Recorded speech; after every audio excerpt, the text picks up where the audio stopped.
დაპირებისამებრ გთავაზობთ ინფორმაციას ცხოველების, ფრინველების, თევზების და მათი ჯანმრთელობის შესახებ. ასევე მოვლის და ფსიქოლოგიის თემაზე.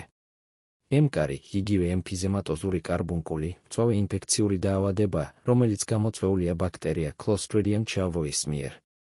ეს დაავადება ძირითადად აზიანებს მსხვილფეხარ-ქოს ან პირუტყვს, განსაკუთრებით ახალგაზრდა ცხოველებს, 6 თვიდან 2 წლამდე ასაკის, თუმცა შესაძლებელია დაავადდნენ ცხვრები და თხებიც. დაავადების გამომწვევი და გავრცელების გზები. სპორის წარმომქმნელი ბაქტერია, რომელიც გვხვდება ნიადაგში და ცხოველების განავალში. დაავადების გავრცელება ხდება ბაქტერიით დაბინძურებული საკვების ან წყლის მიღებით, ასევე კანის დაზიანების გზით, ჭრილობები, ნაკაცრები. სპორები ორგანიზმში მოხვედრის შემდეგ გადაიქცევიან ვეგეტატიურ ფორმებად, რომლებიც გამოიმუშავებენ ტოქსინებს.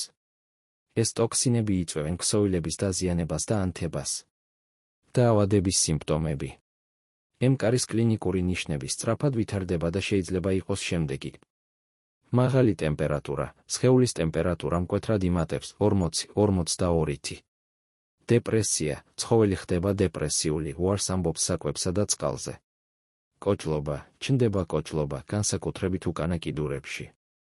შეშუპება, კუნთებში ჩნდება მტკივნეული შეშუპებები, რომლებიც სწრაფად იზრდება.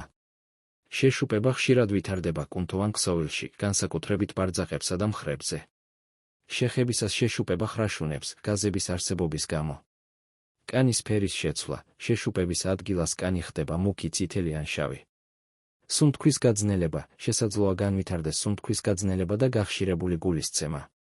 სიკვდილი, დაავადება სწრაფად პროგრესირებს და ხშირად მთავრდება სიკვდილით 12-48 საათში. დაავადების დიაგნოსტიკა. ემკარის დიაგნოსტიკა ხდება კლინიკური ნიშნების, ეპიდემიოლოგიური მონაცემებისა და ლაბორატორიული კვლევების საფუძველზე. დიაგნოზის დასადასტურებლად ტარდება შემდეგი კვლევები. კლინიკური გამოკვლევა, ვეტერინარი აფასებს ცხოველის ზოგად მდგომარეობას, ტემპერატურას, პულსს და აღმოაჩენს დამახასიათებელ შეშუპებებს. ბაქტერიოლოგიური კვლევა, შეშუპებიდან აღებული მასალა იგზავნება ლაბორატორიაში, სადაც ხდება ბაქტერიის იდენტიფიცირება. პათოლოგანატომიური კვლევა, გარდაცვლილი ცხოველის გაკვეთის დროს აღინიშნება კუნთოვანი ქსოვილის დაზიანება, გაზების არსებობა და ანთებითი პროცესი. ემკარის მკურნალობა უნდა დაიწყოს, რაც შეიძლება ადრე, დაავადების პირველივე სიმპტომების გამოვლენისთანავე. მკურნალობა მოიცავს შემდეგს.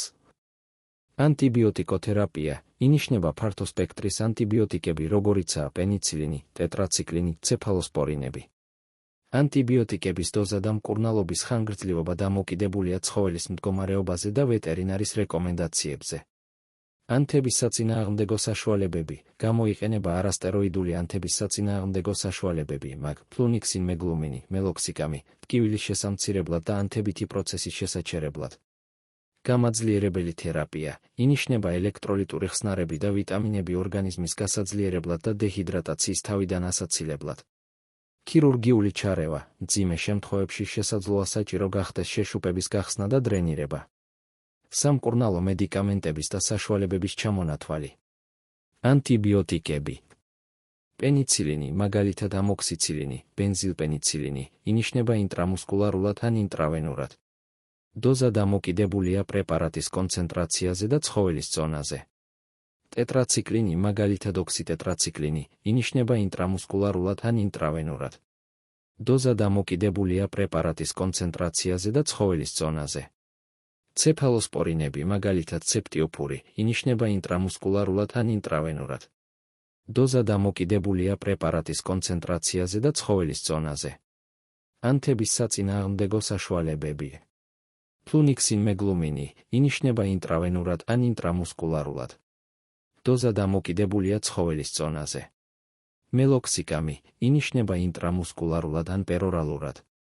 დოზა დამოკიდებულია ცხოველის ზონაზე. ელექტროლიტური ხსნარები. რინგერის ხსნარი. ნატრიუმის ქლორიდის ხსნარი. გლუკოზის ხსნარი. ვიტამინები. B კომპლექსის ვიტამინები. C ვიტამინი. რჩევები.